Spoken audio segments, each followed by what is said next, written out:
The Samaritans on Cape Cod and the Islands, we started in 1977, but prior to that, our founder, who is Monica Dickens, she's the great-granddaughter of Charles Dickens, the author, she founded the Boston Samaritans in 1974. And she found that she retired to the Cape and ended up coming back and forth, and she was on the road more often, so she decided that we needed to have a center here on the Cape.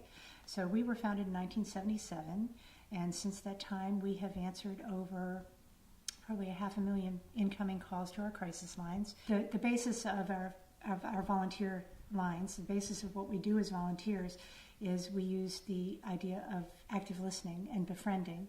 And what that is when people call into our crisis lines, we listen, and we listen empathetically and compassionately and without judgment, and kind of without the idea to fix things for them, which is kind of difficult in this day and time, because I think we all have the desire to fix things and make things better for other people. But listening, really listening, is a very powerful tool, and that's what we do on our crisis lines. We developed the display back in 2012. That was our 35th anniversary, and we had a big celebration at the Cape Cod Community College. We decided we wanted to do something visual, something that would help the public understand the impact that suicide has had on our world, on the Cape and Islands. And so what we did was we created this, it's called In Their Shoes, and it is 249 pairs of shoes, and what that represents are the number of people who died by suicide during the period 2000 to 2009. Statistics run a little bit behind, so that's why we're at 2009. We wanted people to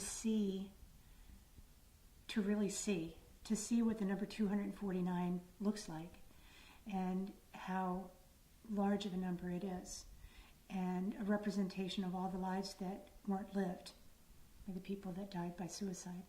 So we created this with the idea of, number one, making a visual representation, but number two, sending out the message that a lot of people feel this way, and there's no shame in feeling this way. There's no shame when you feel suicidal, when you feel that you can't cope and you can't go on, that you're not alone. You're really not alone. A lot of other people feel the same way, and that it's okay to reach out and ask for help.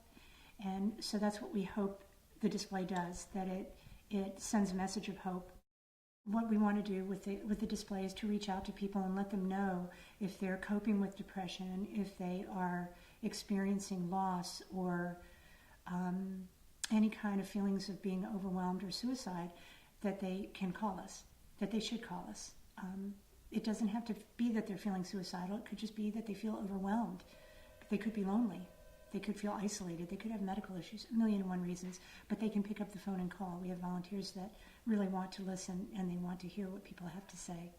Our crisis line number is 508-548-8900, 8900. Our website is capesamaritans.org, and our email address is ccsamaritans@verizon.net. And if anyone wanted to contact me about volunteering or serving on our board, or helping us with other projects, it's our office number is 508-548-7999. I really think people need to see the exhibit. It sounds so simple, 249 pairs of shoes. It's very impactful, and I think